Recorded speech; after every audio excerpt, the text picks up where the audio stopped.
On this week's episode of Ride the Lightning, the Tesla unofficial podcast, a moment I've been waiting for so long. Elon Musk gives an enthusiastic new progress update on the long-awaited next-gen Tesla Roadster. Plus, the new Performance Model 3's final look has been spied at a promotional video shoot. An unexpected buyer has purchased the 3 barn find original Tesla Roadsters, and more.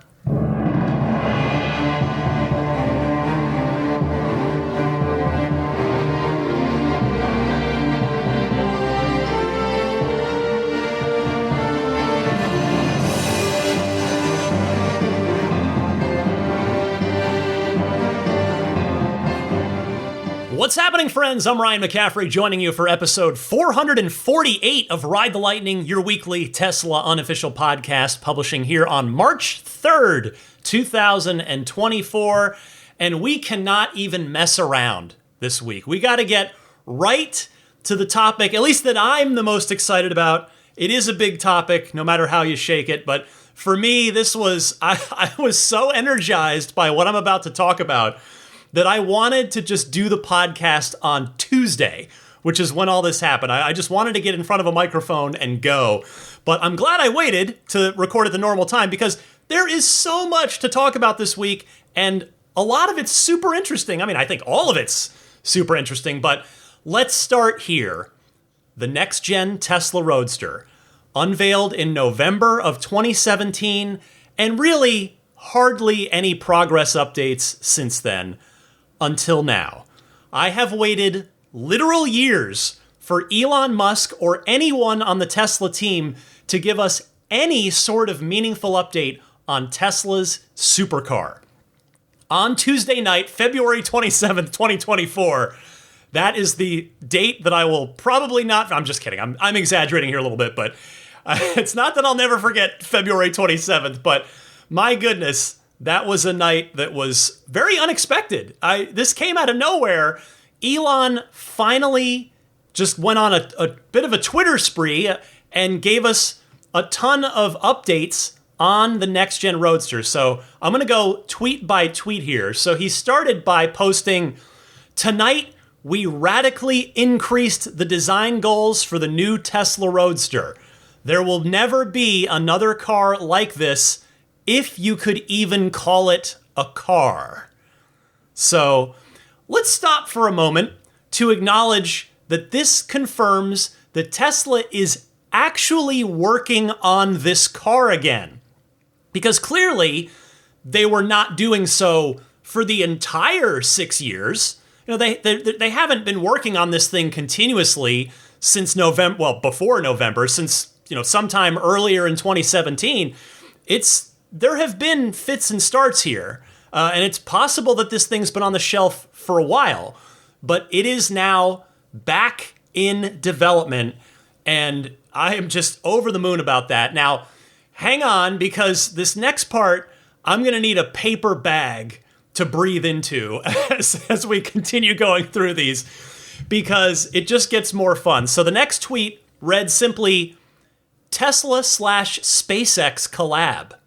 Well, all right, that is exciting, don't get me wrong, but we did know that already because the SpaceX package that Elon has talked about adds the cold gas thrusters behind the license plate in the back. He has said that the license plate will automatically retract down like James Bond style, and then the +2 back seat will be replaced by the cold gas air tanks for... if you have the SpaceX package on the car. So that's what I presume that Elon's referring to here, unless now that the car is almost certainly being reworked. I mean, he just said that they radically increased the design goals, not to mention the fact that the Plaid Model S effectively did everything that the Roadster promised back in 2017. So unless more of the new Roadster uses SpaceX stuff in it now, like, say, the entire car is SpaceX stuff, meaning all aerospace tech. So whether that's carbon fiber for the material or something even more crazy than that, and maybe other bits and pieces here and there, but this is getting interesting. Now, hang on, there's more. Elon posted, quote, "Production design complete and the unveil at the end of the year, aiming to ship next year." Oh my goodness. There it is.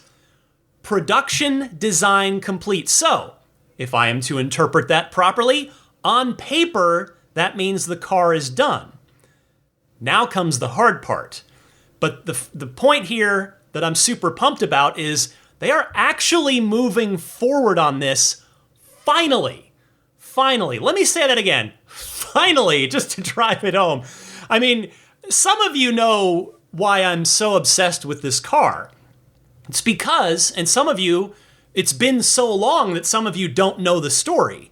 So I will just briefly tell you that 5 years ago, now more than 5 years ago, I had the extreme good fortune of basically being in the right place at the right time, where through this podcast and the audience that I have built, through the generosity of all of you using my referral code when you were buying your Model 3s back in 2018, I had the extreme good fortune of winning the new Tesla Roadster back in 2018. It was an absolute dream come true.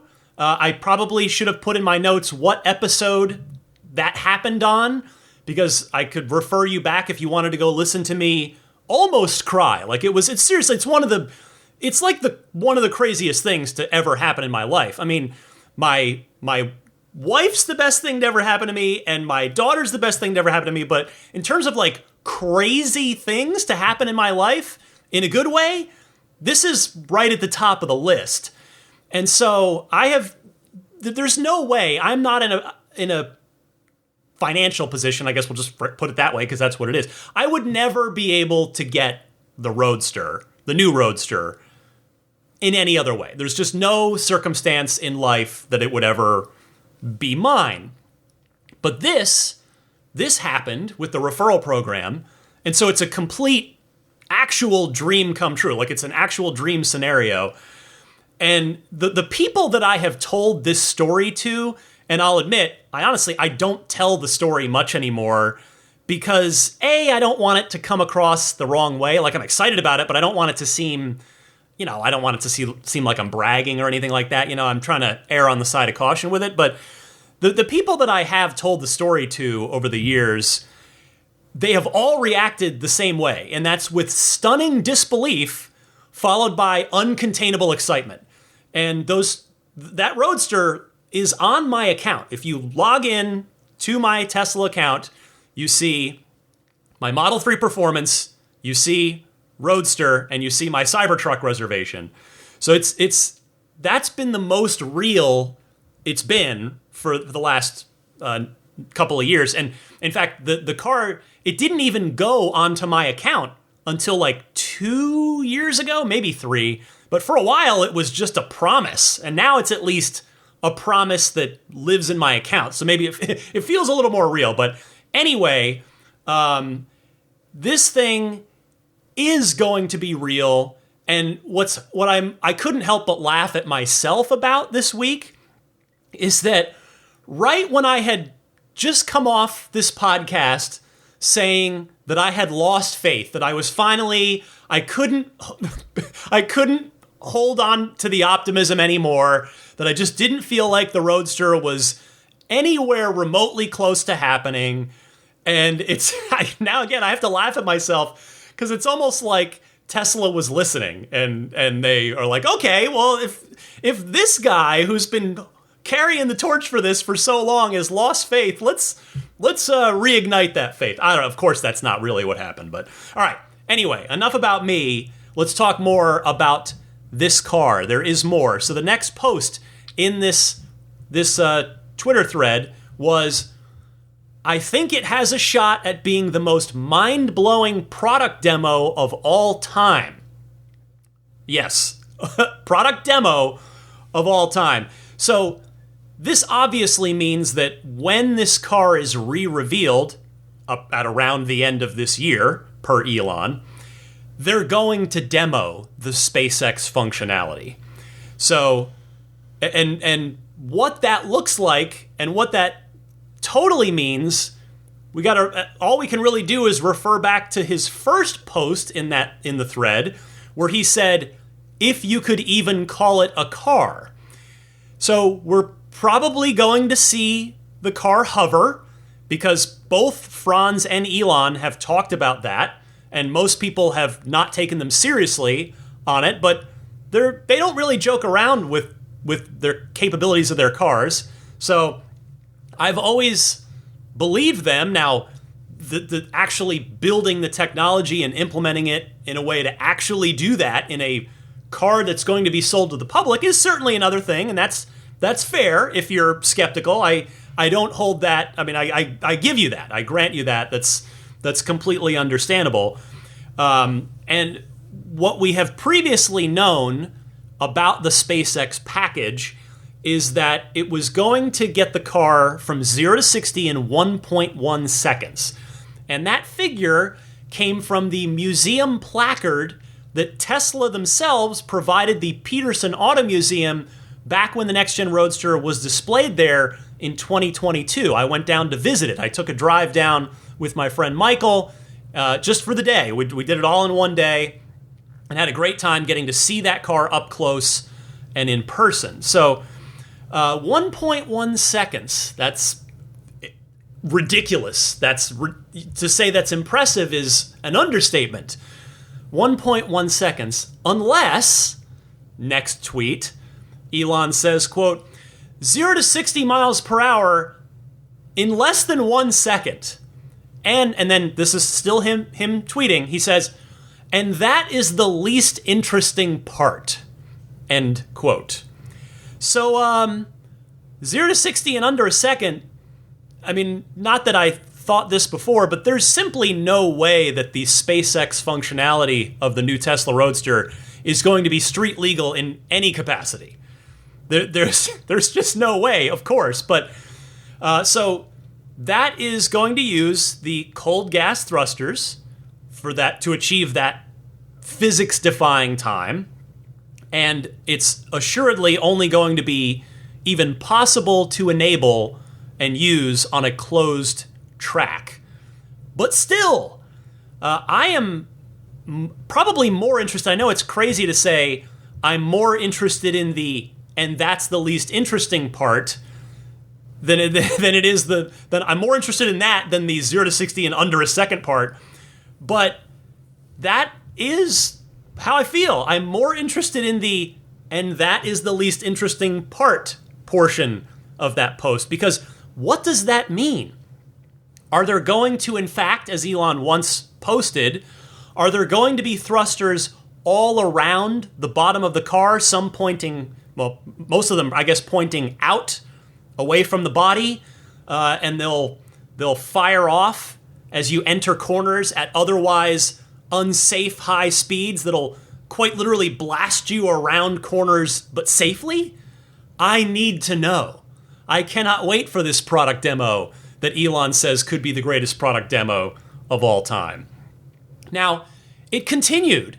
So while Elon was on this subject on X, he in fact went back and replied to his own tweets from 2018 on the topic, because all the tweets that I've read you so far were in a brand new Twitter thread. They were in a brand new thread, but then he went back and found his own couple of tweets from 2018 on this topic. So on June 9th, 2018, he tweeted, quote, SpaceX option package for new Tesla Roadster will include about 10 small rocket thrusters arranged seamlessly around the car. These rocket engines dramatically improve acceleration, top speed, braking, and cornering.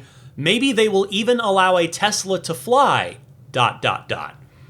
And then the second post in that same thread in 2018 was, 19 years ago, when my first company got bought, I had to decide between buying a house in Palo Alto or a McLaren F1, parentheses, best car ever, in my opinion, IMO.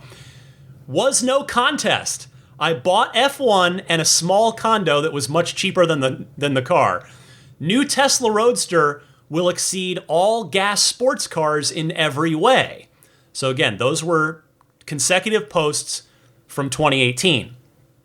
Then this week, he made a new post in that almost 6-year-old thread, posting, quote, "You will love the new Roadster more than your house." Well, I do love my house because I'm so very grateful to have it, but I also don't doubt Elon that I will, in fact, love the new Tesla Roadster more than I love my house. I just got a kick out of that. Now, Elon wasn't quite done. He responded to a couple of people that were, because as you can imagine, a lot of folks were responding to this with as much surprise and delight as I experienced. I attempted to get a response from Elon. I posted back in response asking if the SpaceX package was now going to be standard equipment on the car now that it's been so many years.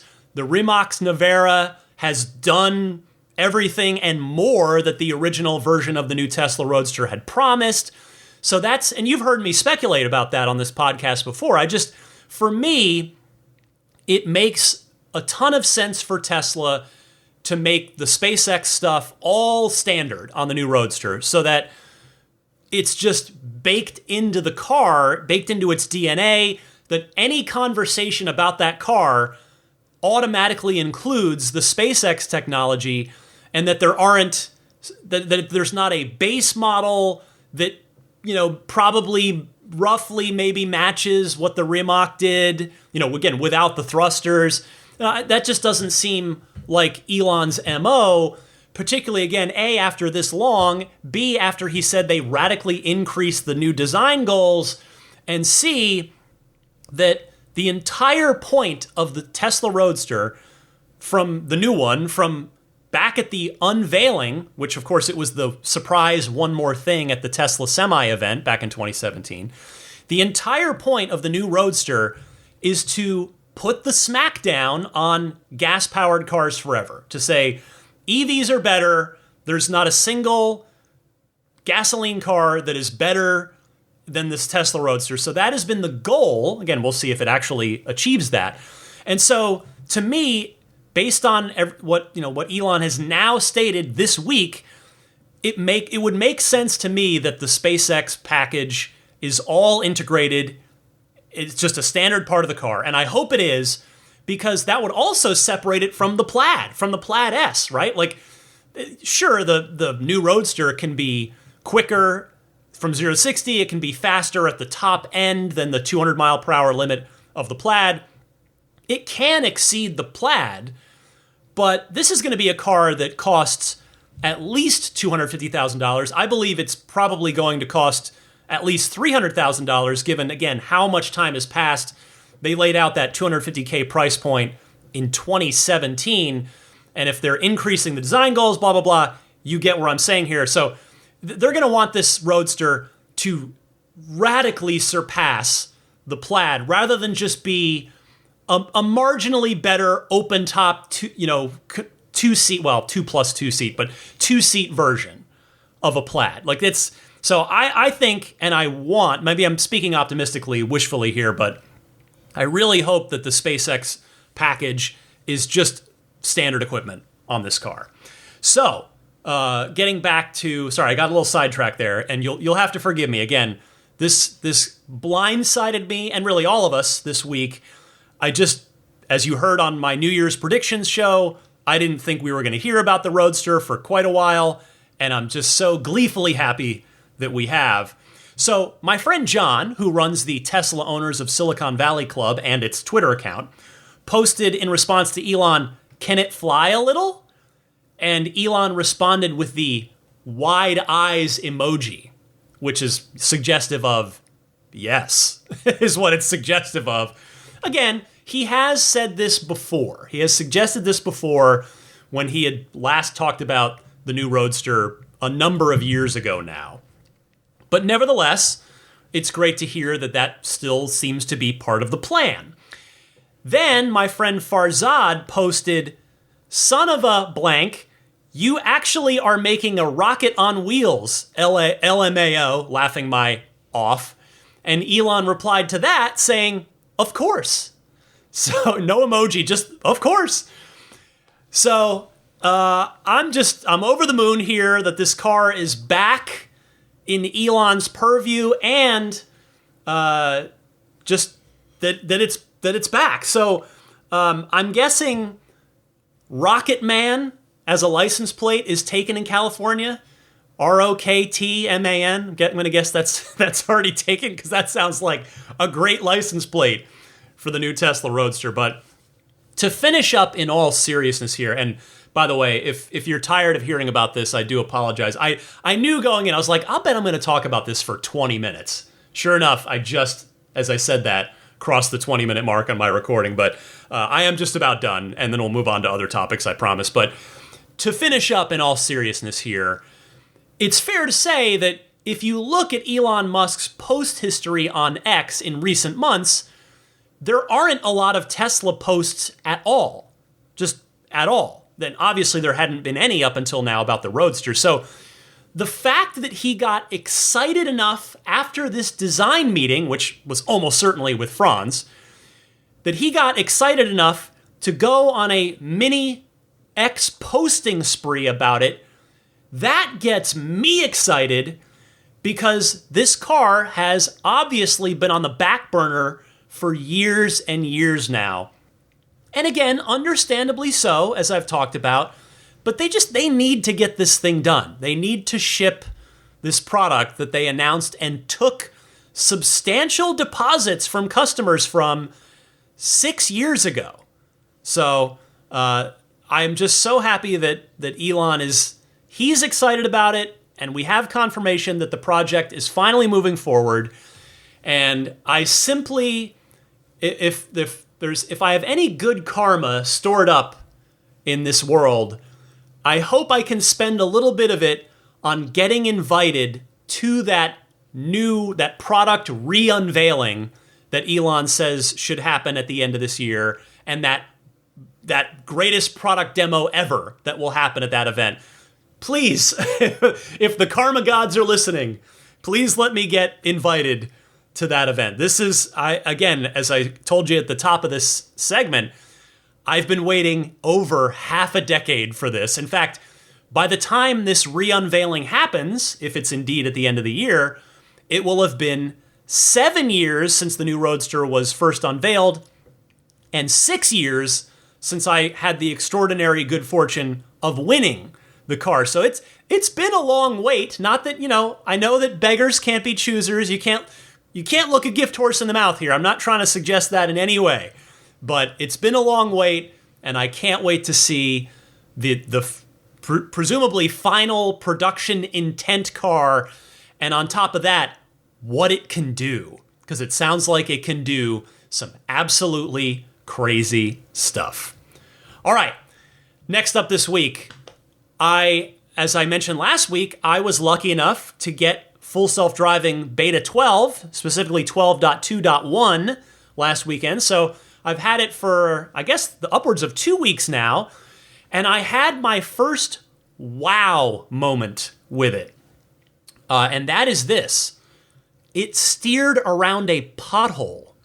So at least I'm pretty sure that it did, because that's exactly what it looked like. I wish I'd thought to have saved the video clip, although I'm not sure necessarily the video, because the video camera's up in the, we don't have the lower front bumper camera on the Model 3, on any Model 3 right now. Stay tuned for an update on that, though. There's some good news there coming later in the podcast. But, the camera from up in the rearview mirror housing might not have shown this very well anyway. But the point here is the pothole that I'm pretty sure it steered around on purpose.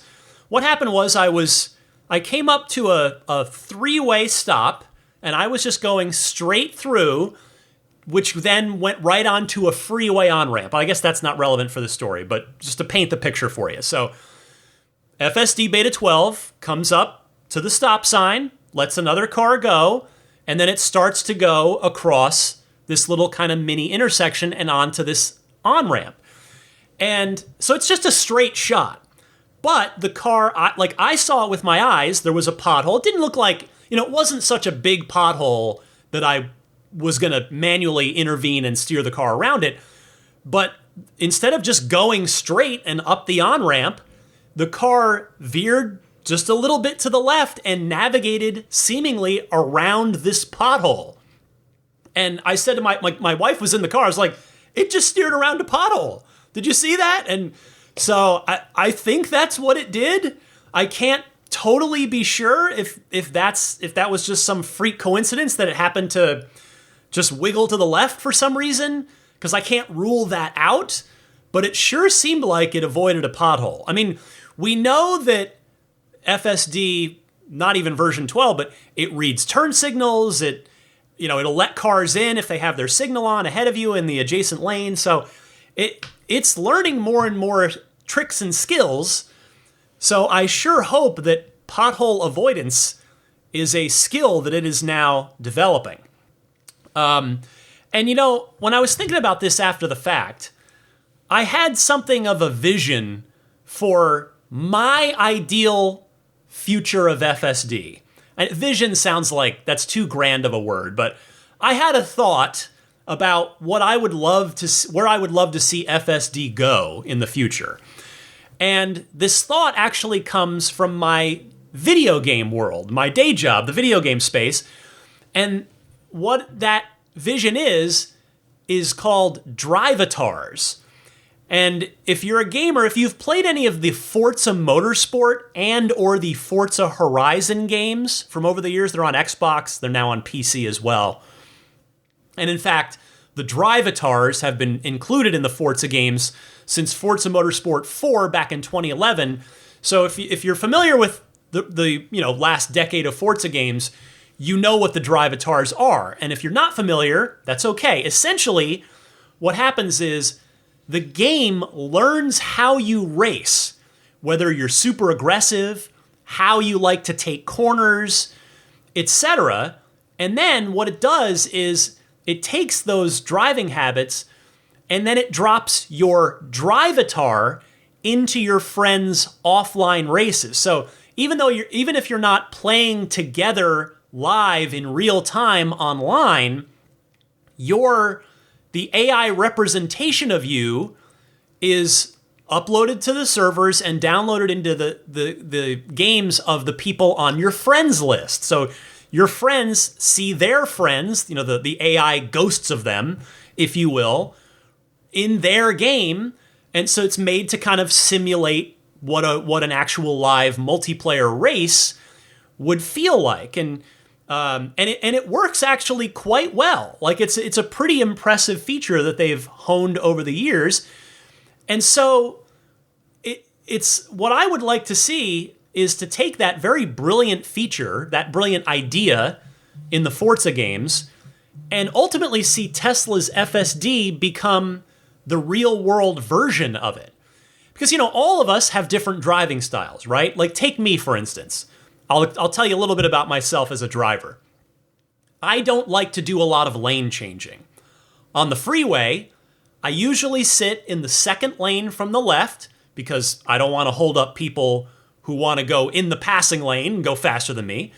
And I typically sit at 73 miles an hour on the freeway in a 65. And that's typically enough that I'm going faster than the people in the rightmost couple of lanes, but people in the left lane will go faster, and I figure, well, they'll get the speeding ticket if there's a cop sitting up there, right? So that's generally my freeway driving habit.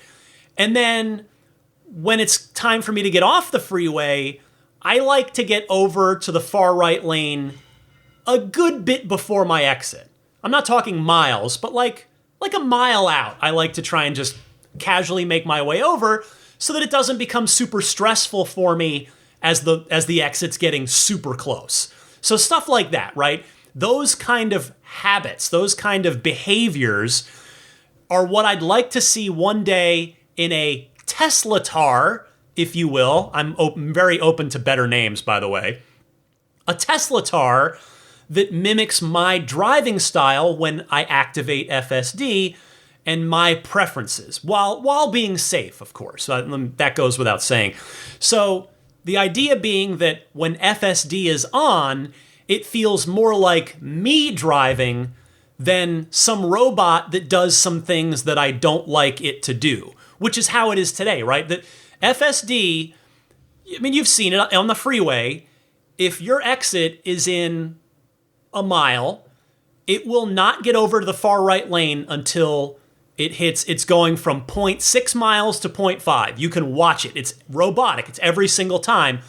Even though, let's say when there was 0.8 miles to go, there was a nice big gap where you could just easily get over, and FSD will wait until, again, 0.5, when then, traffic's bunched up and it's got to try and nudge its way in there. And it's just, some people are totally nonplussed by that and they're not bothered. I get a little stressed out. I get a little anxious with that stuff. Again, everybody's different. We're all different, right?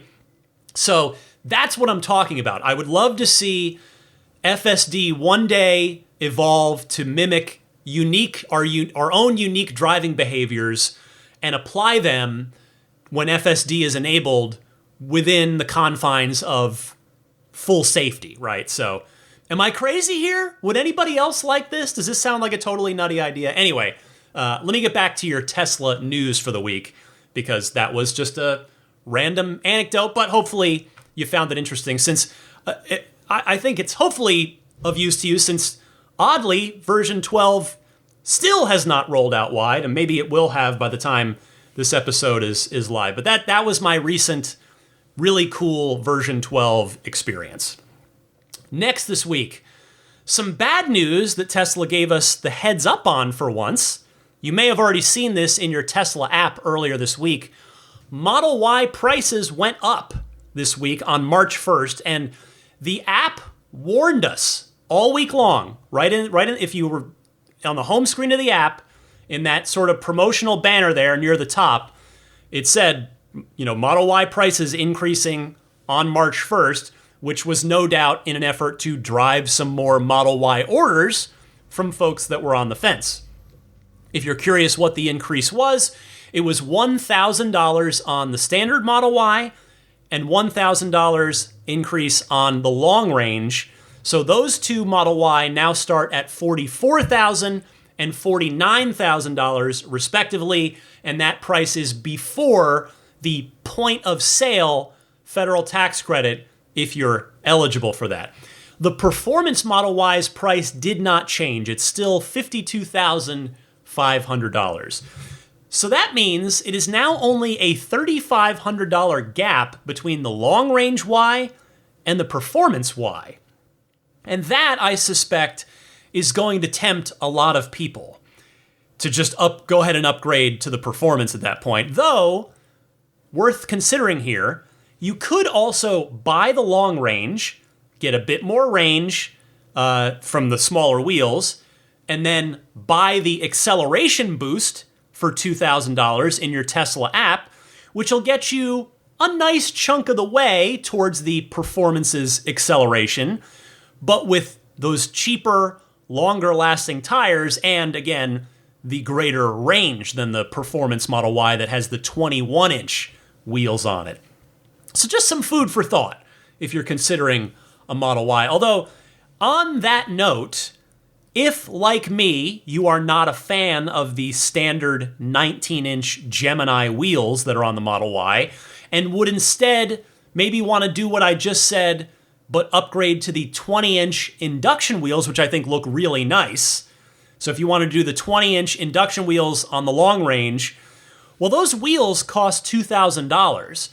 And so it turns out that for the moment, buying a long-range Model Y with the 20-inch wheels and then buying the acceleration boost, which again doesn't get you all the way to the 3.5 second 0 to 60 of the Performance Y, is actually more money than just getting the Performance Model Y. It's $500 more. So a little bit of a strange pricing quirk there. Next this week, a bit more slightly bad news, and then I promise the bad news is over for the duration of the podcast. I am sorry to do this, but many of you are eagerly awaiting your Cybertrucks, and you deserve to know this. So, this news comes courtesy of our white hat hacker friend Green the Only, who posted this on X, quote, "So I poked at a Cybertruck a little bit," and he's referring to the software, the internals of it. "The big display which is the 18-inch main center display, is 2650 by 1440 resolution," and he notes that S and X is 2200 by 1300. It's a 1-inch smaller screen. It's 17-inch.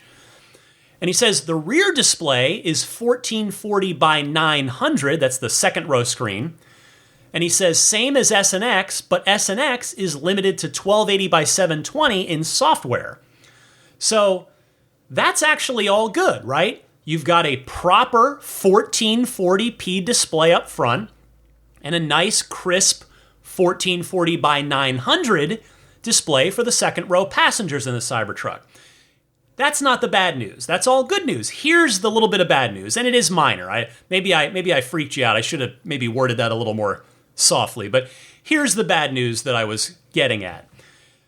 Green says, quote, "While Steam support is part of the firmware, same as S and X, it's not showing up for anybody with the Cybertruck because today the car computer is roughly the same spec as the modern 3 and Y and original S and X refresh, only 8 gigs of RAM, 128 gigs of storage, DGPU presence unclear, parentheses, probably not there, question mark.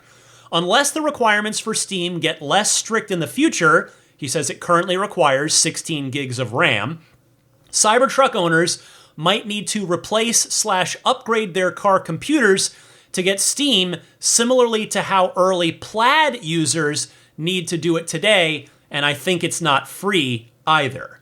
So thank you very much to Green for clarifying that, and we've already been talking about video games on this podcast. It is a bummer that Tesla's not putting that full Steam library into their apocalypse-proof tank, because it sure would be nice to have video games available to you. Like the Cybertruck gives you so much already, it would be great to have Steam in there, but maybe Tesla will upgrade it at some point so that every Cybertruck does have that extra RAM needed for the Steam functionality. But honestly, I wouldn't hold my breath for it, and I say that because of the production volume intention for Cybertruck, right? It's supposed to be a 250,000 unit a year vehicle for Tesla, and that's probably too high a volume for Tesla to go ahead and make that investment with the extra RAM for a feature that, if I'm being honest, a lot of people probably, in fact, by a lot of people, I mean probably seriously 95%, maybe even more of Tesla Cybertruck owners would never use the Steam functionality. So I get it, but it is still a little bit of a bummer that the Cybertruck has the biggest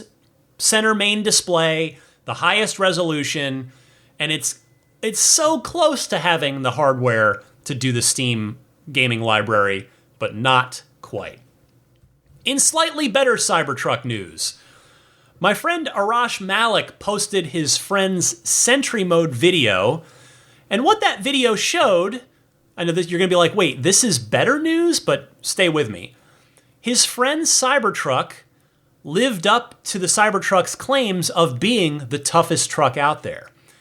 So the Sentry Mode cameras showed what we refer to here in the San Francisco Bay Area as a BIPper. If you've not heard this term, it's short for break-in professionals.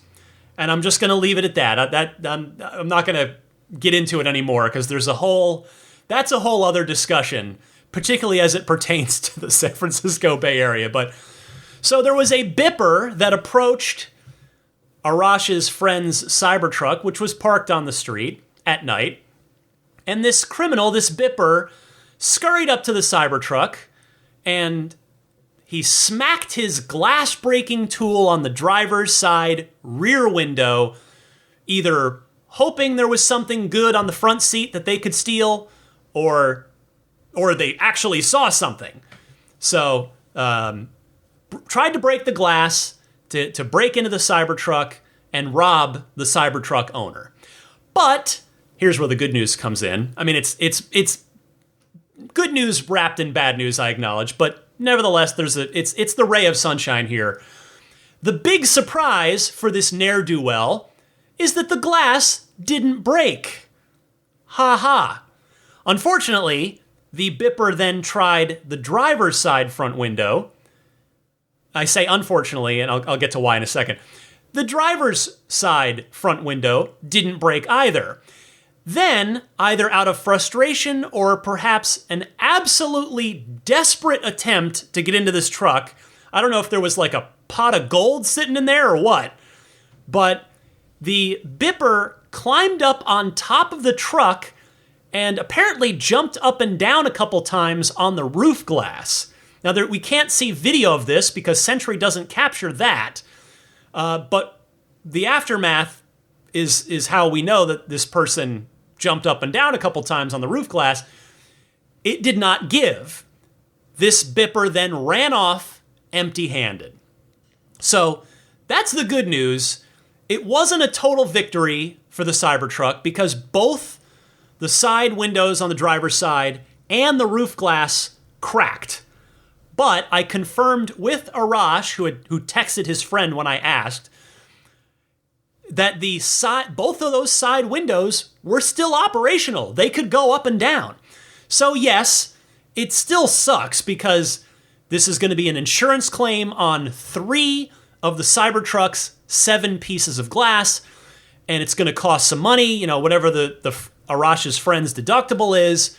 And given how new the Cybertruck is, it could be a while before that replacement glass can be shipped out from Giga Texas out to the owner's nearest service center to be installed. Hopefully not, but I say that with some experience because I had to wait a good 6 weeks or so for a windshield on my Model 3 when a rock cracked it on the interstate over the holidays 6 months into my ownership period. So this happened right in the end of December, beginning of January of 2019. Again, I'd had the car for 6 months, but technically the Model 3 had been in production for a year and a half at that point, and it still took 6 weeks to get a windshield. So I hope that Arash's friend here is able to get his Cybertruck glass replaced sooner than that. And again, still an expense, still definitely an inconvenience of having to take it to the service center and have that work done. But the Cybertruck did stay tough. It did not let that criminal person, I wanted to use a different word there, did not let that criminal, it kept the criminal out of the truck. So that's pretty darn cool. And I know the pessimistic view of this, you might be thinking, well, the Bippers are probably just going to get better tools that are capable of going through thicker glass or tougher glass. And maybe that's true. Hopefully it's not. But at least for a while, and certainly in this case, that criminal did not get inside that owner's Cybertruck. So score 1 for the Cybertruck. Okay, we're already 42 minutes. I've got so much more to go. This is going to be a long episode. And hopefully you don't mind. I hope all of you that are very kindly and generously backing my efforts here with Ride the Lightning week in and week out, if you're backing me on Patreon at that $10 per month tier or higher, this week's Lightning Round mini episode, I hope you got a chance to enjoy it. It was about my thoughts on the new EV supercar that was just announced at the beginning of this week by Chinese automaker BYD. So I gave my thoughts on that. And I think it's probably quite the coincidence. I know you might disagree, but I just thought it was pretty funny that it's probably a coincidence that I think it was a day later is when Elon came out of his meeting and started posting on X about the new Tesla Roadster. So maybe they're tied together. Maybe BYD spurred Elon on, in which, you know what? If that's the case, thank you, BYD, for doing what me whining on this podcast for years has not been able to do, which is get the Roadster project back in gear. So again, a friendly reminder that this podcast, I bring it to you every single week. I'm really proud of the fact that I've been able to continue doing that for over 8 consecutive years. I put a lot of research, a lot of time, a lot of love, a lot of enthusiasm into this podcast each week. So if you're willing, if you're able to support my efforts here with Ride the Lightning, you can back me on Patreon.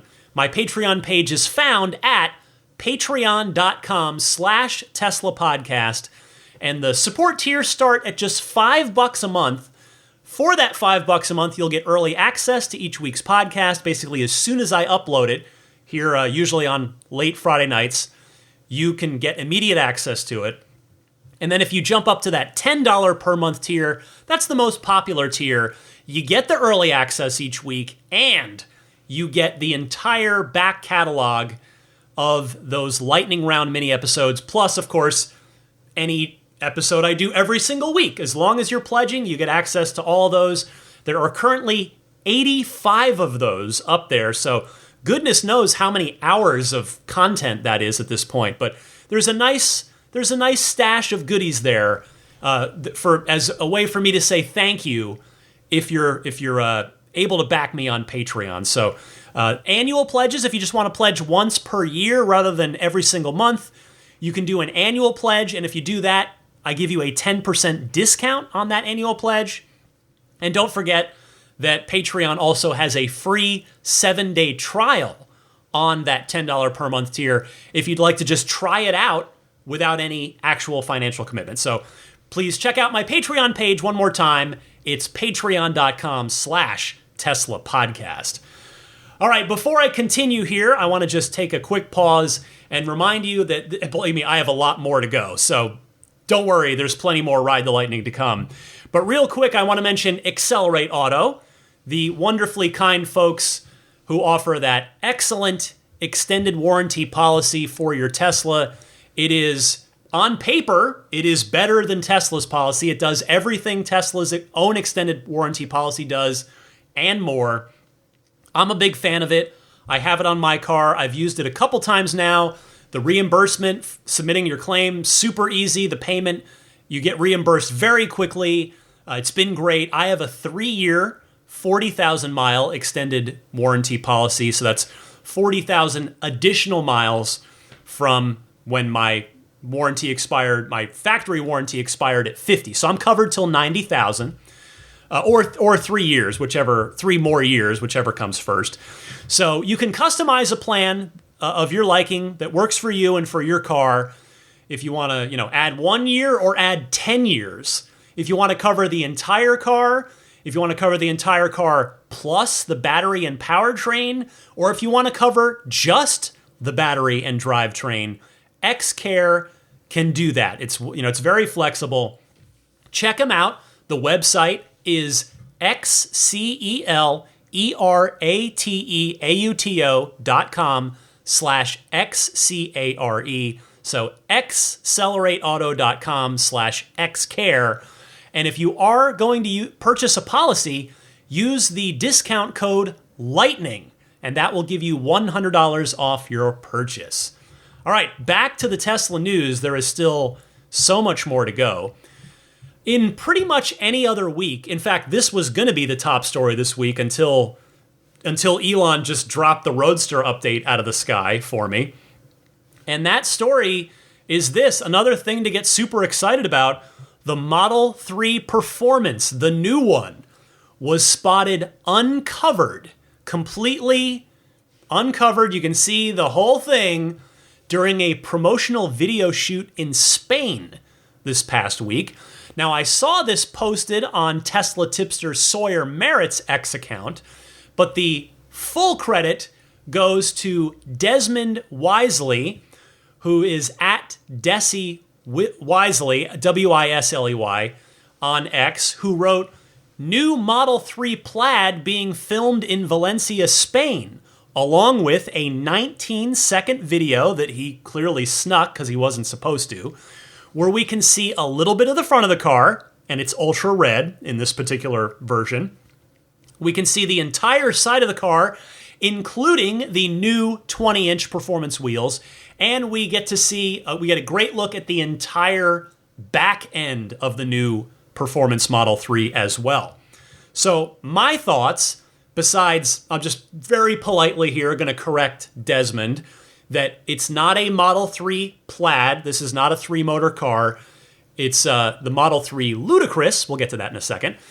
But my honest thought, and I'm a little sad to say this, and I will say I'm reserving judgment, of course, until I really see it in person, but it's not quite as aggressive or different from the regular Highland Model 3 as I had hoped. Now, that's not to say I don't like it. I'm not saying that at all. It is quite nice. I do like it. I wanted more. I'm going to be honest. I wanted to see a little bit more. Now, again, you can only see a little bit of the front fascia, so you don't get a total clear picture of how different the front is, but from what the sort of side bit, little bit of the front we can see, is the front of the car doesn't look too different. Now, on the sides, we already know that the side of the new Model 3 is almost, well, from the back of the rear door to the front door, it's identical. So it's very, very similar on the side. But the reason I bring up the side of the new Highland Model 3 Performance is because you get a great look at the new 20-inch Performance wheels, which are very, for lack of a better term, aero-y, though with enough gaps in the aero-y fins that you can definitely see the larger red brake calipers behind them. And if the tone of my voice hasn't already given it away, my honest reaction, again, from first glance, it's not a totally clear look. It's not an in-person look, but these wheels, I'm not liking them. I'm not feeling it. Now, obviously, Tesla is trying to balance performance looks, but with some decent aero efficiency. But for my tastes, and it is my tastes and my tastes alone, on a performance model Tesla, I would rather the design team lean way more heavily into the cool look of the wheels and of the car overall and take the efficiency hit. Now, I like my 0G wheels way more, like way more than I like these new, I'm just going to call them performance aero wheels for now. At first glance, I like mine quite a lot more. So, well, again, we'll see what they look like in person and once they're nice, proper, high-resolution images of them. But first glance, not feeling them. Now, finally, the rear end of the car. So the rear diffuser, which is the bit down, like sort of the lower bottom part of the back, it looks really good. It's definitely a bit more aggressive looking. Now, the spoiler, which is located in the same place, the edge of the trunk lid, it's located in the same place it is now. The spoiler is still fairly subtle, but it looks to be a tad larger and a tad more aggressive looking than the pretty plain carbon fiber lip on my car, the old Performance Model 3. And then there's one other thing in the back of the new Performance 3 to mention, and that is the badge. So this had come up from when I was talking about a parts catalog leak. This was maybe a month ago, something like that, maybe 2 months. But the back of the new Performance Model 3 does not say dual motor with a red underline anymore. It has a flag on it, a ludicrous flag, not the plaid flag. You can tell that it's not the rectangular plaid flag badge because on the plaid badge there are horizontal lines in addition to the vertical ones to kind of give it that plaid look. So the ludicrous, it's just the kind of hyperspeed look. So the lines are all going like towards the center of the badge, basically. And by the way, if all of this is making you go, wait, where are these names coming from anyway? Because if you're a younger listener, you might not know. So go watch Spaceballs, which is Mel Brooks' 1987 parody of Star Wars. Classic parody, classic film to this day. And that's where ludicrous mode comes from. That's where plaid comes from. And they are Mel Brooks' riffs on light speed or whatever. And now hyperspace. Now I'm blank. I haven't seen the original Star Wars movies in a little while, but it's a riff on the high speed in Star Wars. So the ludicrous badge is clearly different looking, even evident in this video than the plaid badge. But anyway, I suspect that because Tesla is going with this ludicrous flag badge, that they are in fact going to call it the Model 3 Ludicrous, just as the Model S and Model X plaid are called the Model S and Model X plaid. And because of that, if they are going to call this thing the Ludicrous, it really makes me feel extremely, extremely confident that we are getting some kind of performance bump on this new performance Model 3. It's just a question of how much and whether it's just a 0 to 60 bump or if we'll also get a 60 to 100 mile per hour bump too. In other words, if we're going to get that sustained pull after 60 that the plaid has, that just makes it absolutely unholy with its power, if you've ever had a chance to experience it as either a driver or a passenger. Now, granted, this Model 3 Ludicrous is only going to have 2 motors instead of the plaid's 3 motors, but it could still have a more sustained power curve after 60 miles an hour if it's got, as rumored from a while back, if it's got that carbon-sleeved front motor straight out of the Model S plaid. So fingers crossed, here's hoping that that's exactly what's going to happen.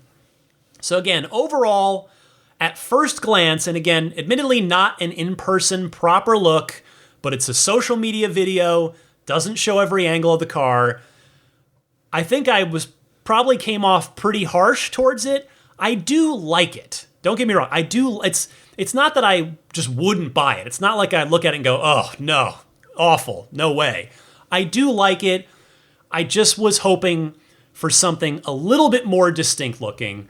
So for my personal situation, it's not tempting me to pivot away from my plan to buy the Cybertruck, at least for now. But if its performance specs are eye-popping enough, I can't rule it out. I will definitely be booking a test drive as soon as Tesla offers them.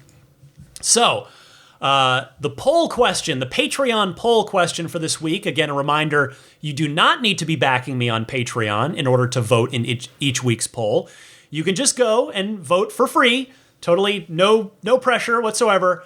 Go to my page, patreon.com/Tesla Podcast, and vote in each week's poll. They typically go up on Tuesdays.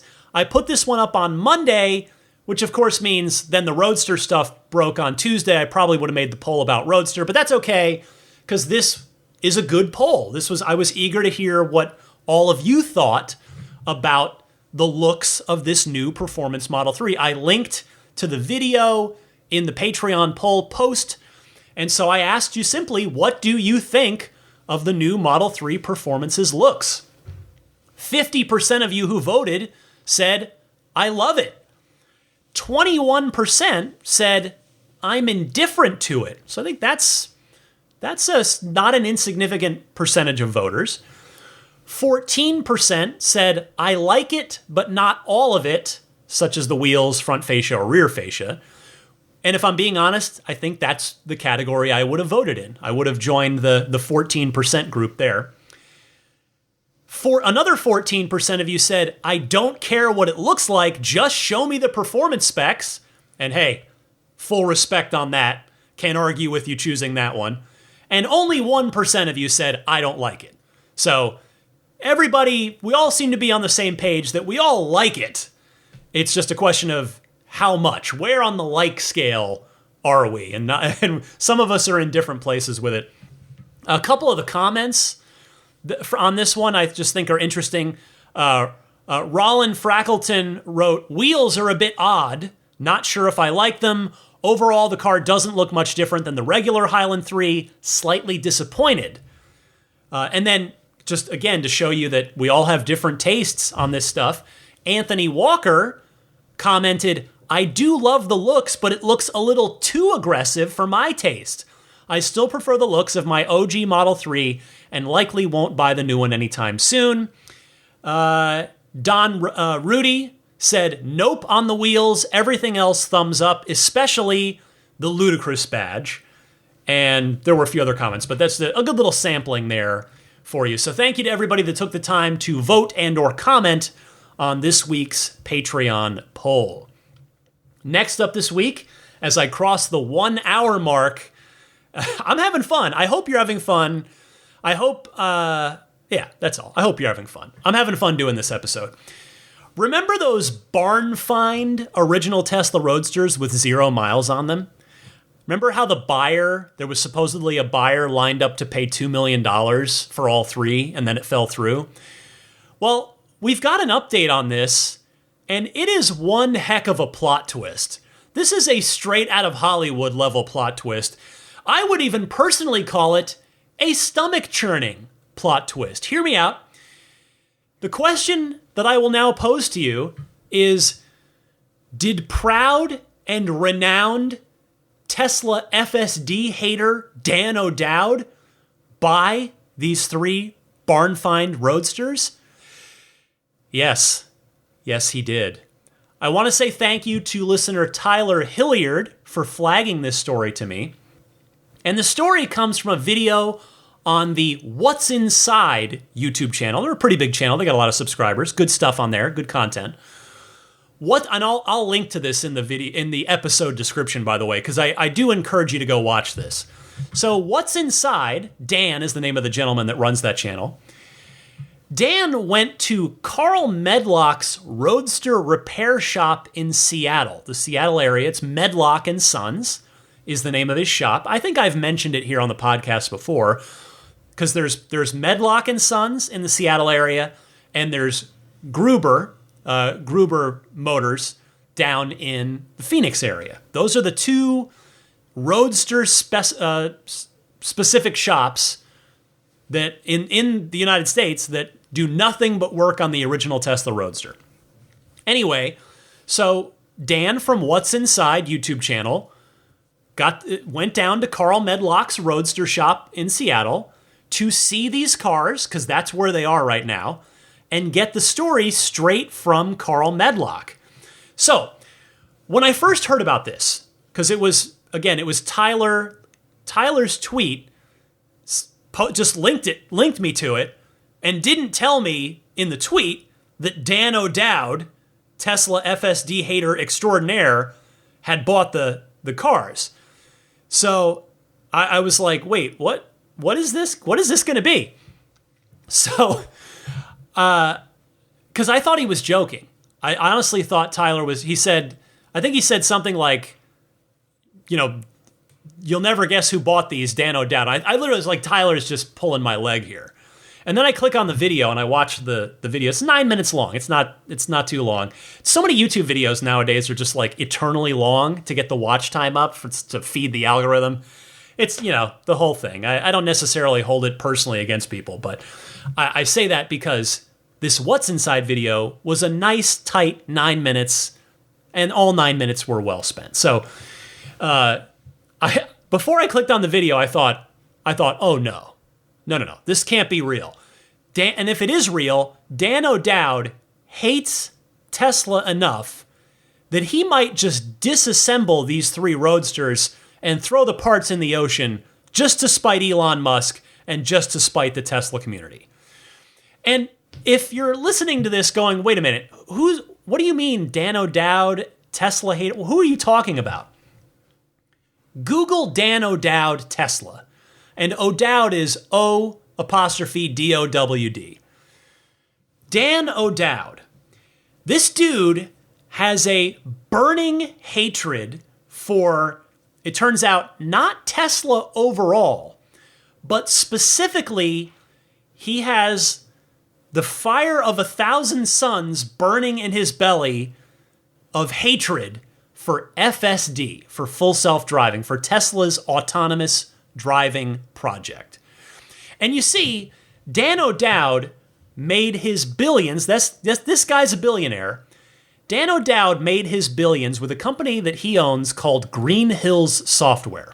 He's been the president and the CEO since it was founded in 1982. That's a long time ago.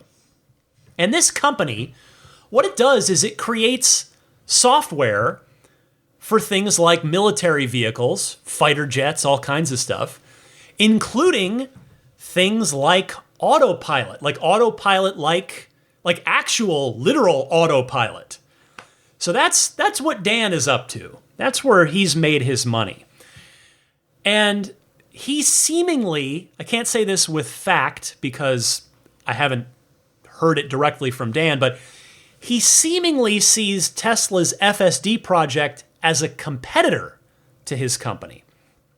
But what I can definitely say is that Dan hates Tesla's FSD effort so much that he has taken out full-page ads in the New York Times to spread FUD about FSD, fear, uncertainty, and doubt. And in a very specific region, this was not a national ad buy, but I believe it was specifically in the D.C., Washington, D.C. region. A month ago at the Super Bowl, he took out a Super Bowl ad that aired in the D.C. area that was a hit piece against FSD that tried to show how supposedly unsafe it was. He had footage of a Model 3 operating on FSD failing to stop in time for a fake pedestrian child. And the car just slams into the kid. Now, his video footage has already been debunked. That he was not genuine. He was being disingenuous in what he was presenting. And in fact, NHTSA itself, yes, the United States government, had to come out and say that they were not affiliated with Dan O'Dowd's commercial after the commercial name-dropped NHTSA, or perhaps it was their logo. I don't recall the end of the ad now, but it referenced the government. And NHTSA came out and said, hey, nope, we are not affiliated with this. So you can specifically look up the Dawn Project. The Dawn Project, if you're curious, because that's what Dan O'Dowd has named his anti-FSD crusade. You know what? Better yet, don't Google that, because if you do, and you go down that rabbit hole, you might just find yourself wanting to repeatedly slam your head into the nearest wall for about 10 minutes until you stop thinking about Dan O'Dowd and the Dawn Project. But anyway, maybe now, hopefully now, you see why my initial reaction to Dan O'Dowd buying these 3 historic Teslas is one of terror, because I am a Tesla fan who, as you've heard me say on this podcast before, believes that these 3 barn find cars should be preserved in a museum. Yes, insert Indiana Jones clip here. But could the fact that Dan O'Dowd sent these cars to Medlock & Sons in Seattle after buying them, again, Medlock & Sons being the incredibly talented Roadster repair shop run by former Tesla Roadster technician at Tesla, Carl Medlock, could this be a good sign that maybe Dan isn't all bad? Well, here's what Dan from What's Inside, so not Dan O'Dowd, other Dan, here's what Dan from What's Inside said and talked to Carl Medlock about it. Take a listen to this short clip. Dan O'Dowd owns this. Dan O'Dowd's a really nice guy, and I know he comes across on the internet as being a Tesla hater, but the reality is he owns 5 of these cars. He owns the 3 China Roadsters. 5. Yep, he owns the 3 China Roadsters, and he has 2 Radiant Red of this color that he has in California. Yes, you heard that right. seeming Tesla hater Dan O'Dowd has 2 Tesla Roadsters, and now he has 5 of them. So I will admit, I was a little hesitant at first to believe that Dan O'Dowd's a nice guy, but hey, I trust Carl. Carl's a nice guy. Carl's a good guy. He's been doing right by the Tesla community for many years. And so if Dan O'Dowd already has 2 other Roadsters, Teslas that obviously don't have FSD on them, never had FSD on them, and never will have FSD on them, then maybe this isn't so terrible after all. If Dan O'Dowd has a soft spot for the Roadster, and now he's got these 3 total historic barn finds as well. But what about the big question here? What's going to become of these historical cars? Is he going to live stream himself chopping them up into little pieces and dumping them into the ocean? Well, Dan from What's Inside asked Carl that very question. What is it that makes this thing valuable in your opinion, other than the China Roadster story? Certificate of origin from the manufacturer is really critical, in particular with these 3 cars. These are the only 3 Roadsters that I'm aware of in the world that have never been titled, which means these cars have had 0 owners legally since they were built. Do you have to title them now? Does the owner that currently has them have to title them, or only if he wants to drive them? Only if he wants to license them and put them on the road. Is he going to do that? He is not going to do that. These cars are going to go in a museum. Yeah. Okay, that's sweet. Well, that is a huge relief, though, again, perhaps you'll forgive me if I'm taking a bit of an I'll believe it when I see it stance with Mr. O'Dowd here, who, by the way, tweeted this after this video came out. Dan O'Dowd said, quote, "I'm pleased to announce that I bought the 3, quote-unquote, lost Tesla Roadsters that were found in a shipping container in China. I named them Brandy, Thandy, and Nandy to go with the original 2, Candy and Mandy. Thankfully, Elon Musk's defective self-driving software isn't installed," end quote. He also tweeted, quote, "Once you drive a Tesla Roadster, you won't want to travel by car any other way. It's fast, beautiful, and nimble. Take the top off, crank up the music, and drive. Pure joy every day for 13 years," end quote. So hopefully these cars will indeed go into a museum, because they should be preserved and they should be kept together. So again, I highly encourage you to watch the entire 9-minute What's Inside video. It shows off the condition of the 3 cars, which, in short, the factory installed PPF pieces on sort of key areas of the body are completely cracked and shot, but that can be taken care of by a professional detailer. And in fact, the batteries are bricked, but that can be sorted out as well. So great work here by Dan at What's Inside. I tweeted him that exact thing. I said, just want to make sure to call you out, sir. Good work getting this story.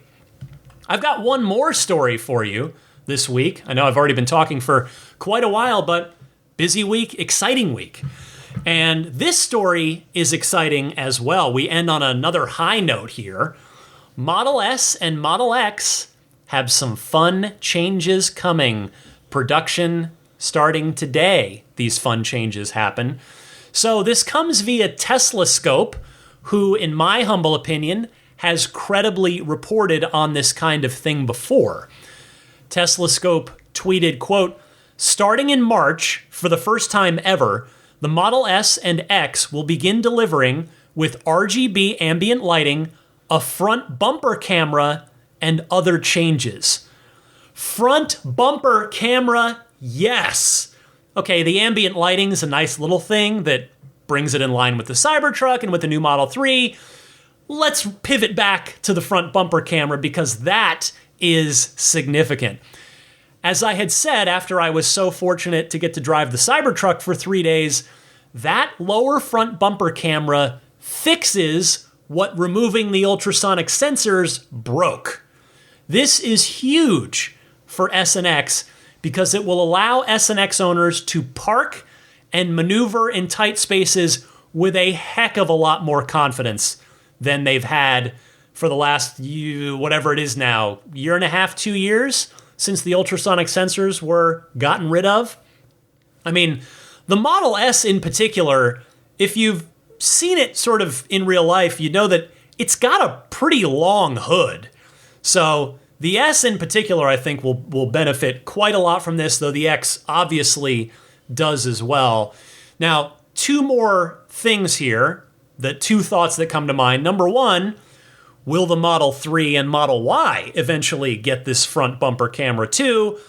The answer is yes, if Tesla Scope's sources are to be believed. And again, they've been credible on this stuff in the past, so I am inclined to believe them here. They responded to someone asking that very question in response to their post on X, and they said, quote, "The 3 will get it relatively soon, but no firm dates yet. No insight on the Y, but we assume within the next year or so." So that's the end of the quote from Tesla Scope. And while we're, by the way, talking about the Roadster today, since this is Roadster Day, I've been waiting for it for years. The Roadster darn well better have the lower front bumper camera. But thankfully it should. I mean, they're not going to put ultrasonic sensors on the supercar or anything at this point. They have clearly walked away from those. And the front lip of the next-gen Roadster, whatever it ultimately looks like in its final form, it's going to be really low. And it's probably going to be carbon fiber, so it's going to be somewhat delicate. The Roadster's going to need that front bumper camera as much as the other cars do, if not more. So hopefully Tesla's going to do the right thing on the low-volume, high-price Roadster and make sure that extra camera gets on there. But the fact that they are definitely adding it to, it's going to be now on 3 of the 5 cars, 3 of the 5 current cars, and it looks like it's coming to a 4th one, the new 3, sooner rather than later, and the Model Y a little further down the road.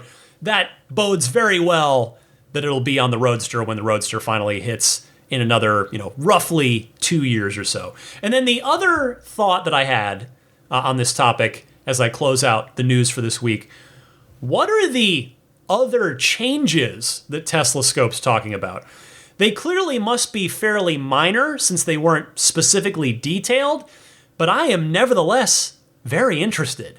I mean, I doubt it would be something as significant as, say, steer-by-wire, because that would be called out specifically, I would imagine, if S and X were switching over to that. But hey, fingers crossed that it's steer-by-wire, because those 2 cars should get steer-by-wire. They're in the price bracket to do so, and Tesla has, Elon's always said, the S and X will get our newest tech first. And well, they didn't in this case. The Cybertruck got it, but hopefully steer-by-wire is coming to S and X soon. But anyway, we'll find out what the other things are, what the other changes end up being. All right, that is it for what might be the longest news segment in the history of this podcast in 448 episodes. Thanks for hanging in there with me. I'm going to take a very short musical, well, not musical, I'm going to throw it to Franz von Holzhausen to give me a quick breather, and then I will come back and do a couple of your phone calls from the Ride the Lightning hotline. Stay tuned right after this.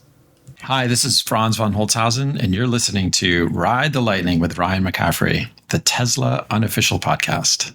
Welcome to the Ride the Lightning hotline, your chance to call in and potentially be featured here on the podcast. I welcome and encourage you to call in.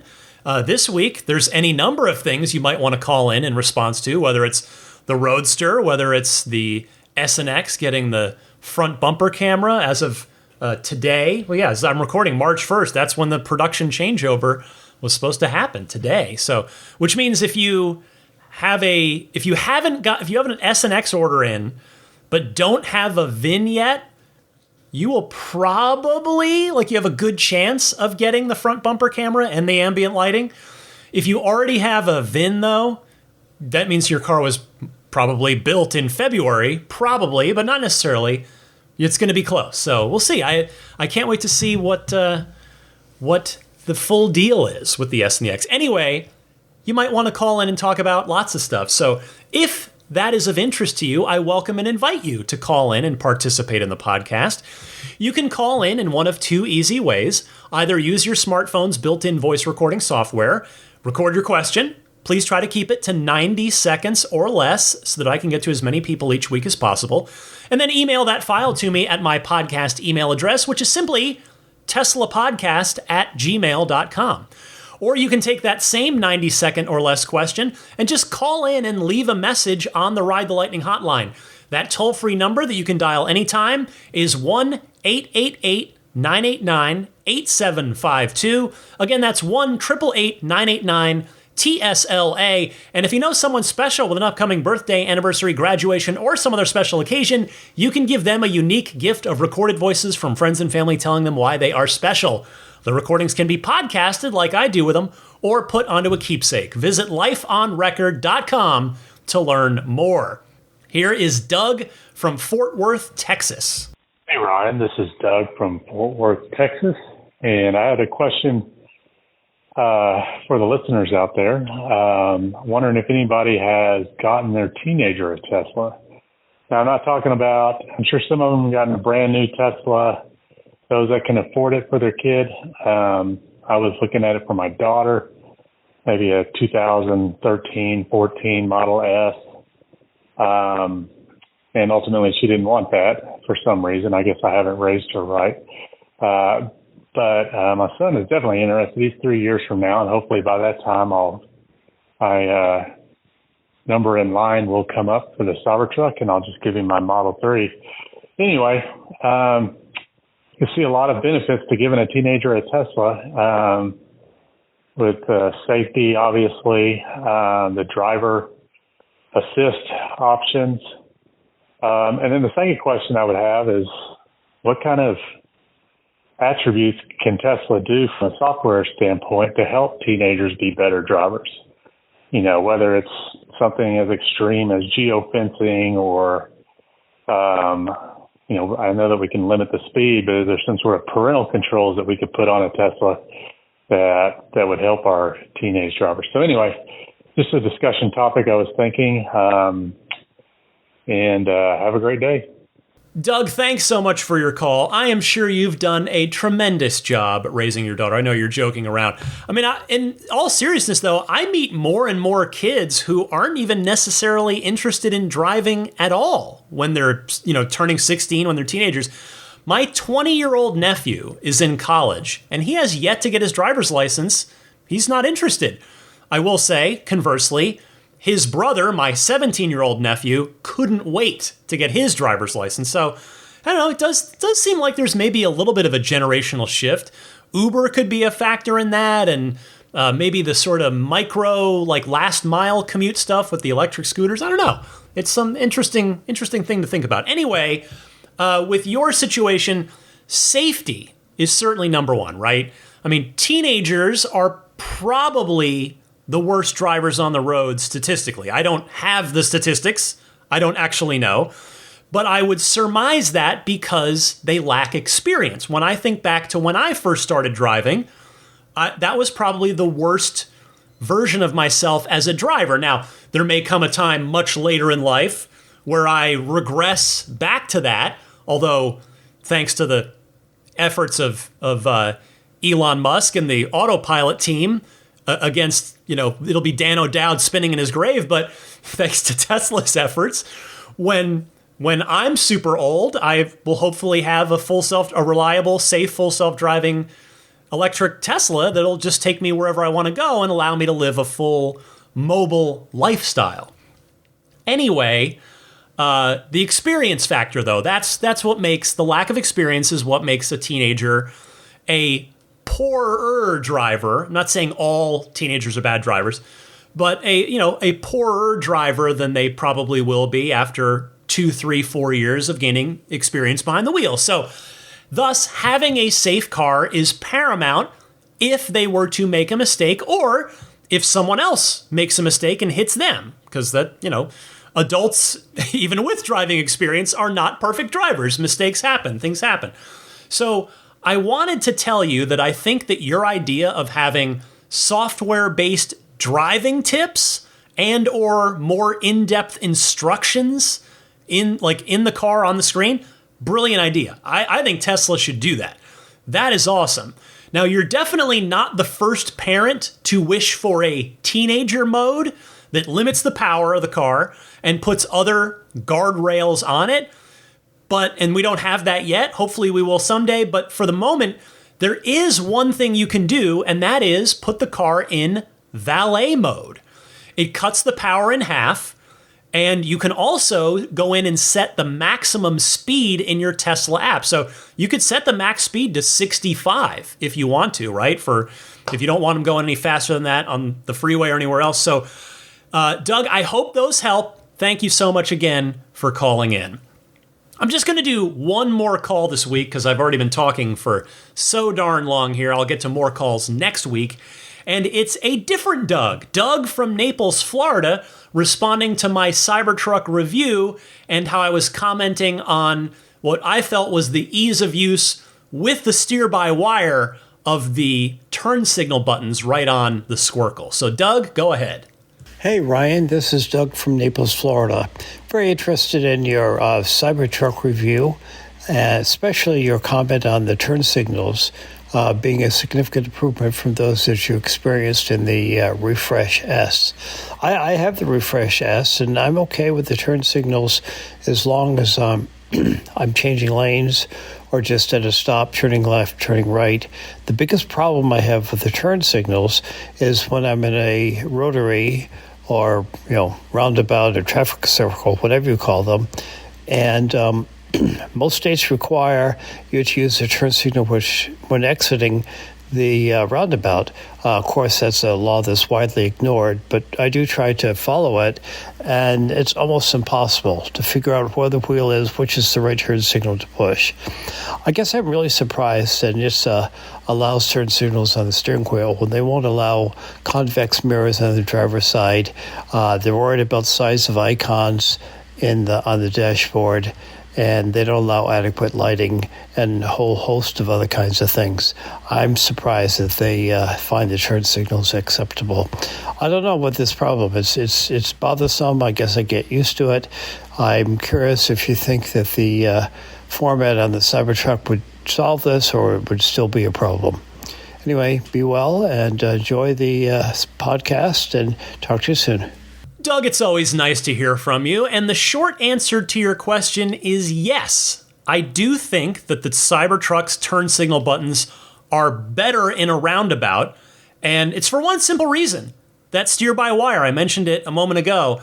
The Squircle just doesn't have to turn as much, and thus you never have to go hand over hand with it, meaning you quite literally never have to take your hands off of it, even in something like a roundabout, and as such, you can always just reach up with your left thumb, even if you're in the middle of a roundabout maneuver, and press the right turn signal button. Press, whichever turn signal button you need.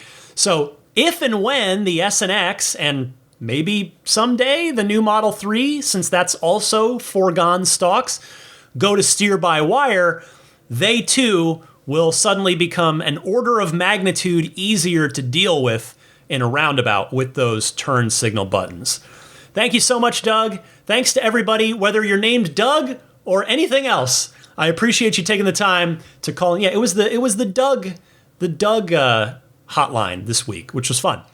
Thanks to everybody for kindly taking the time to call in.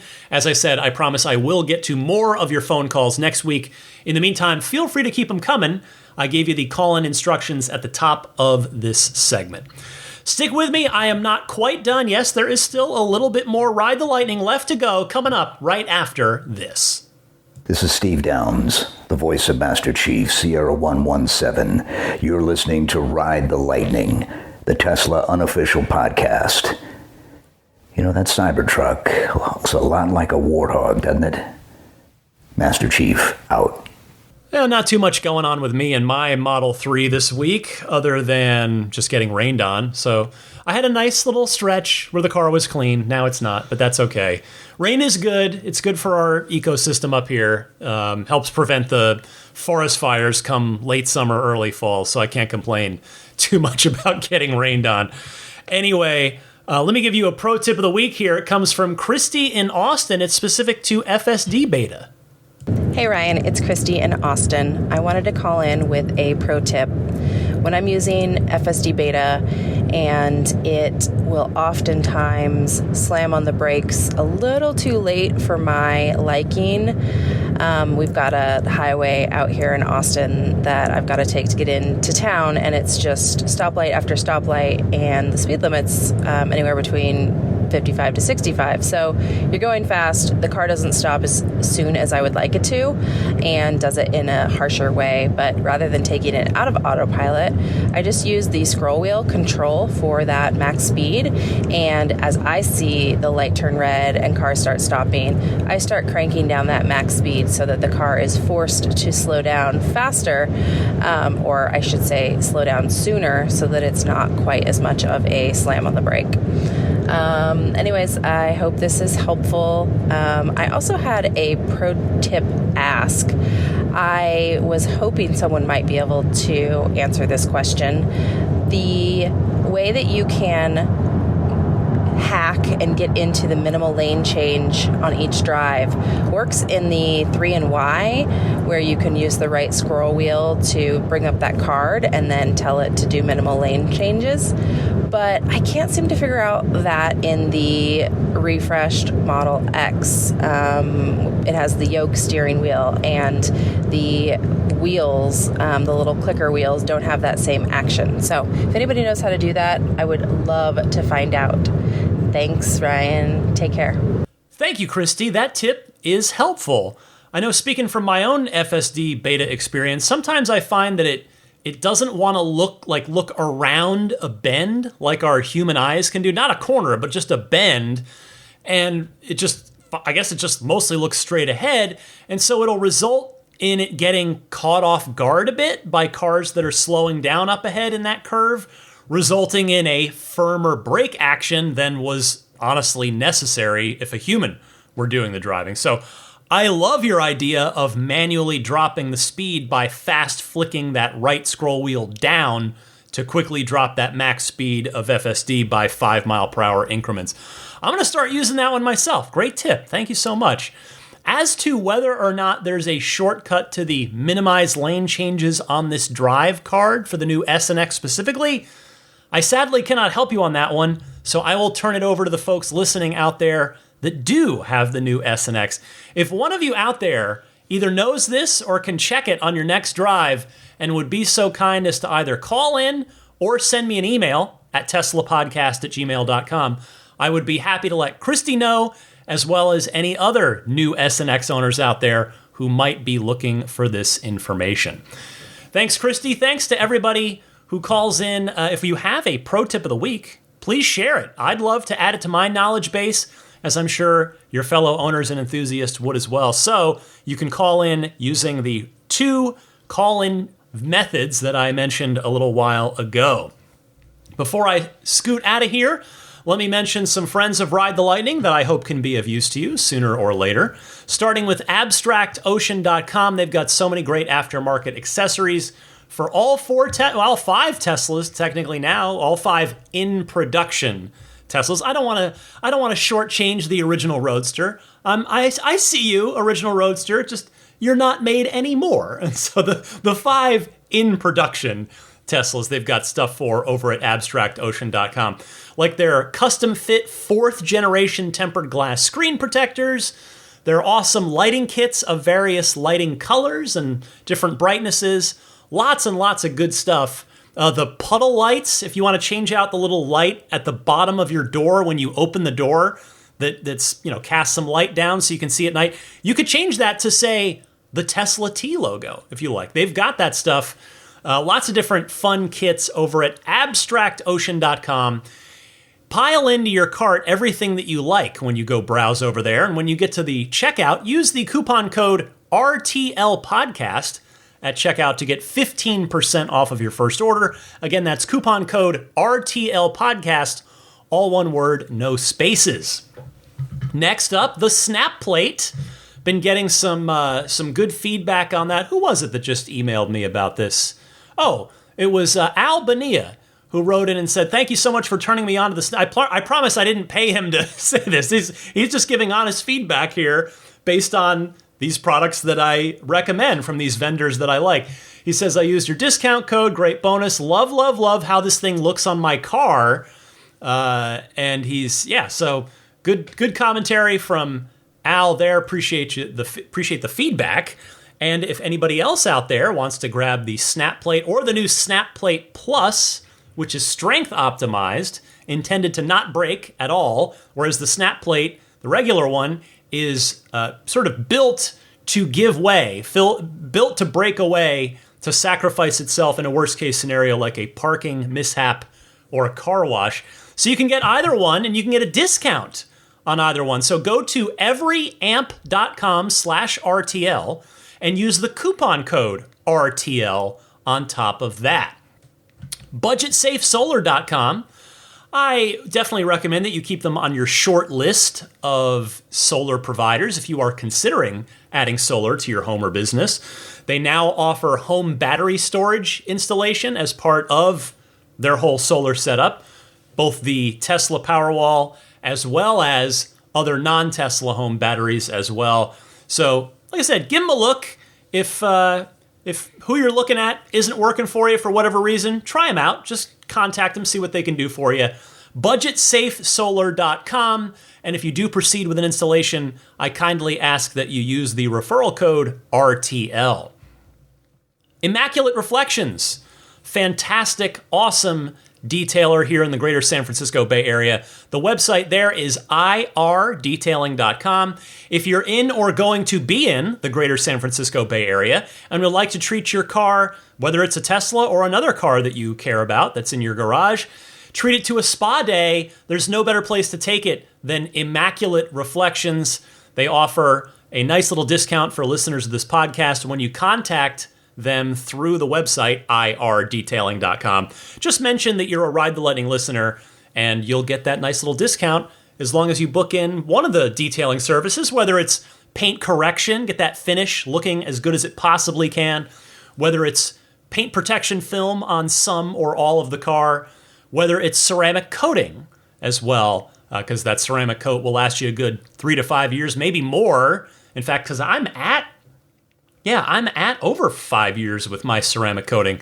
I'll have to get it checked out the next time that I stop by Immaculate Reflections. Just have them look at it, see if it's needing to be redone yet or if it's still holding up well. Anyway, irdetailing.com. You can also check them out on Instagram. The username there is Immaculate_Reflections. He's also on Yelp. You can find him on yelp.com/Immaculate Reflections as well. I mentioned the Patreon earlier in the podcast. That is, as I mentioned, the way that you can choose to support my efforts here with Ride the Lightning, if you like. I hope at some point you will. That's my goal, is to earn your support. I don't expect that if you're a listener who just started listening last month that you're going to jump right on the Patreon. I know I've got to earn that trust, earn that support, and my hope is that showing up for you every single Sunday and doing hopefully doing a great job, but at the very least putting my full heart and soul into it each and every week means that you might consider a pledge at some point.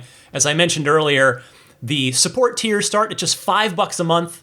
The popular tier is the $10 a month one, because that gets you early access to each week's episode and gets you access to all of those lightning round mini episodes that I do exclusively for Patreon each week, both the entire 85 episode archive of them. Boy, I'm running out of steam here. I've been talking a lot today.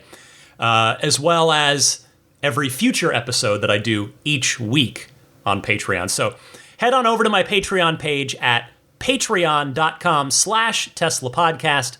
Patreon spelled Patreon. If you're not already following this podcast or subscribing to it on your favorite podcast service, I recommend that you do that, because that way the show will just find you each week rather than you having to go remember to find it.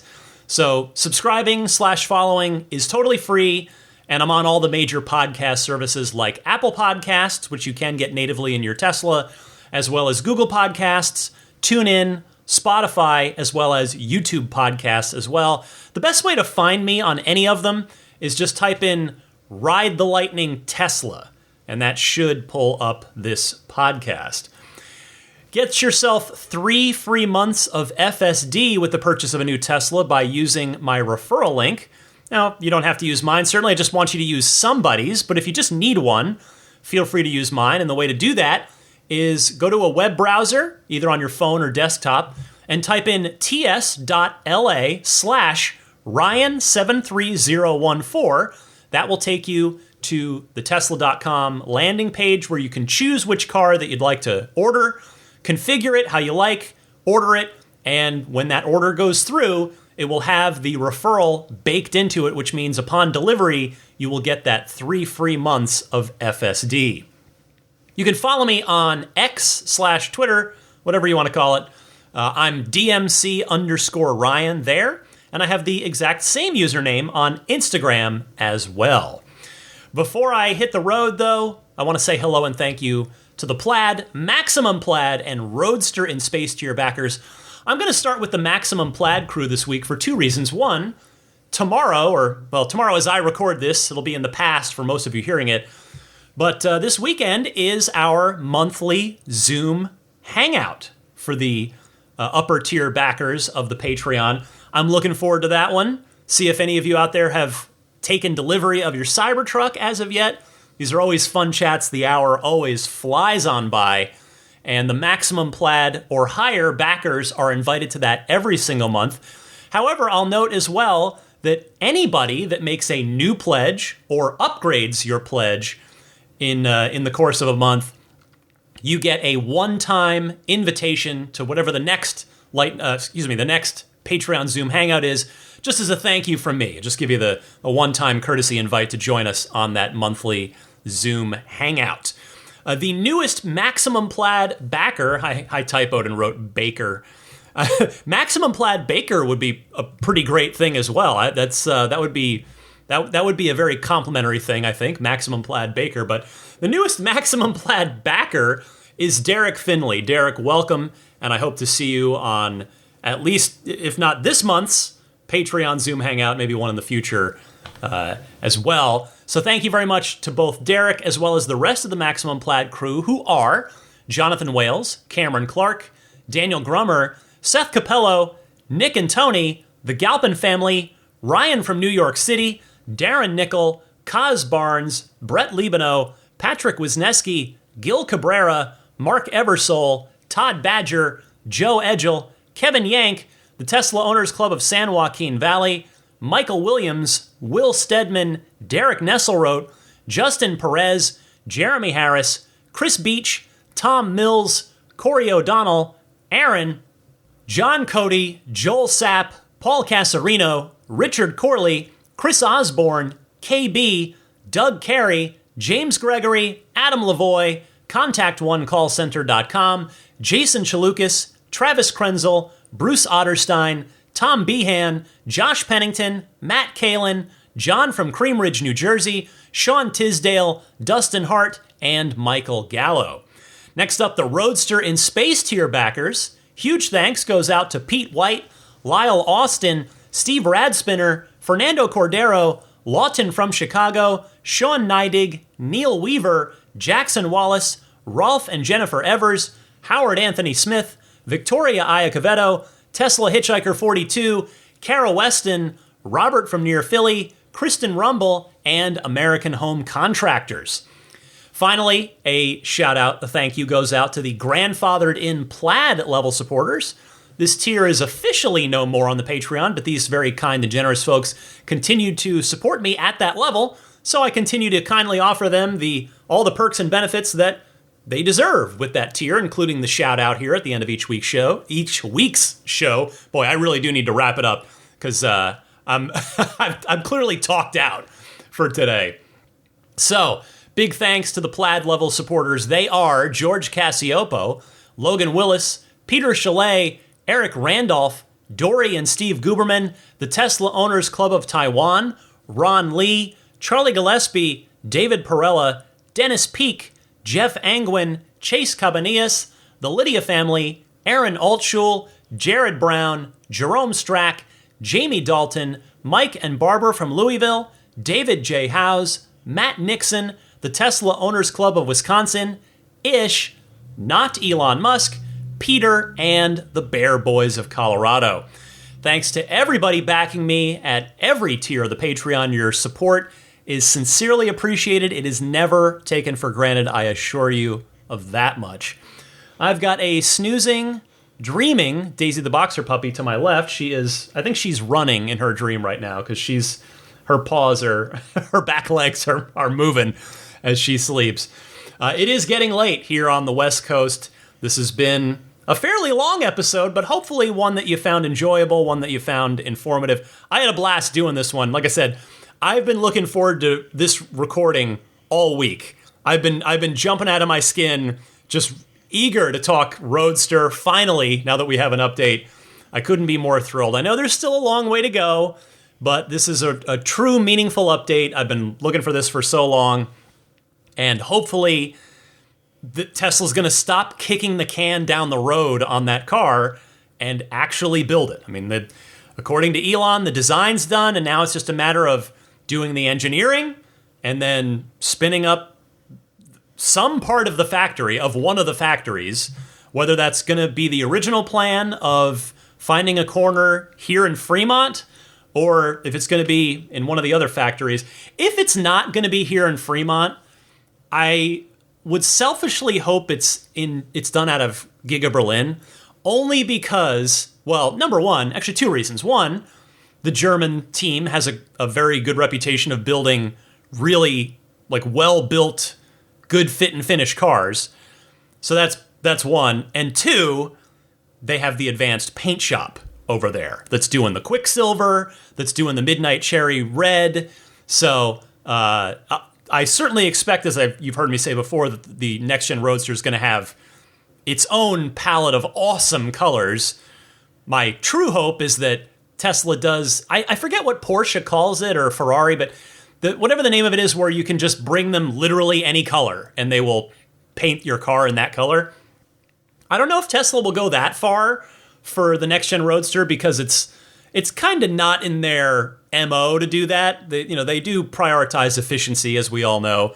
But this is a low-volume, high-priced car, so we'll see. In any case, I do certainly hope and honestly kind of expect that it's not just going to be the same colors that we get here in America now. This, what is it, five colors, even though two of them have been at least refreshed, the Stealth Gray and the Ultra Red. But anyway, we'll see what happens with Roadster. But so happy that it's back in business. Tesla's back in the Roadster business, and I couldn't be more thrilled. And I couldn't be more grateful to all of you for taking so much time out of your week here on this episode to listen. This has been, over an hour and 40-minute episode, hour and 45 or so, I think, if I have my rough count correctly here. In any case, that is enough from me. Thank you so much for listening. Happy electric motoring, my friends, and I will see you back here next week.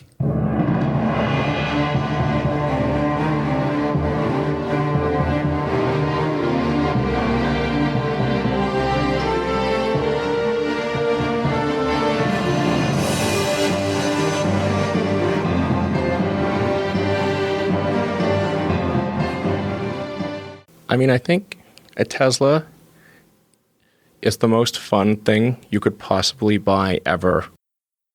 That's what it's meant to be. Our goal is to make it's not exactly a car. It's actually a thing to maximize enjoyment. It's maximum fun.